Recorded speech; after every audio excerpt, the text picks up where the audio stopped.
अस्सलाम वालेकुम दोस्तों, तुसी वेखदे पे हो YouTube channel Ravi buffalo TV ते मैं मलिक उमर। माशाल्लाह अज इस वीडियो पैलन झोटी मौजूद है, बहुत ही खूबसूरत झोटी है। अगे बढ़न तो पहले जेडे दोस्त चैनल ते नए ने चैनल को सबसक्राइब कर लो ताकि आने वाले जानवरों की वीडियो तुहाडे तक बसानी पहुँचती रहे। दोस्त वीडियो एंड तक जरूर वेखन, झोटी की मुकम्मल डिटेल दसी जाएगी। माशाल्लाह बहुत ही खूबसूरत पैलन झोटी है, बहुत ही नस्ली झोटी है। माशाल्लाह बहुत ही खूबसूरत है, बिल्कुल तैयार है। एक तो 2 दिन सूण च लेंदी है। प्योर दरियाए रावी की झोटी है।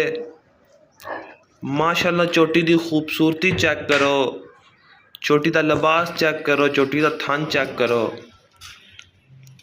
माशाल्लाह बिल्कुल बारीक धागे वर्गा पूछल है झोटी का, निक्की निक्की सिंगी,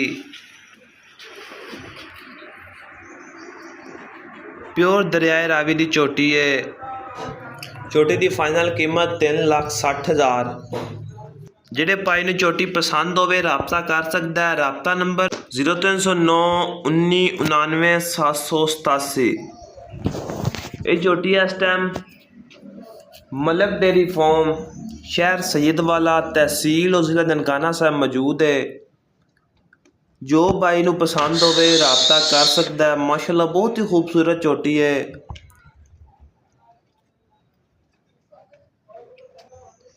माशाल्लाह झोटी मुँह चू चोगी है।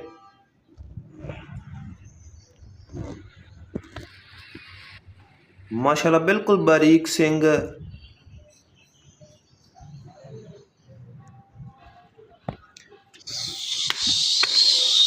थन बहुत खूबसूरत लगा हुआ है।